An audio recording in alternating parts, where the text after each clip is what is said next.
So, bali ito po ang aming mga online inquiry sa Viber. Then, nako-convert naman po namin siya into sales.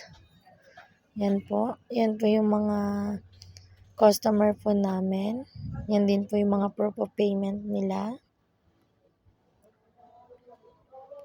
Bali, dumadami naman po yung mga nag-i-inquire sa Viber namin. So, dito din po kami nagsisend ng mga for approval ng mga placing, ng mga designs po nila. Hindi lang po sa print, meron din pong for embro. At yung mga nag-i-inquire po, bali, nare-replyan naman po namin sila at nasasagot naman po namin yung mga katanungan nila.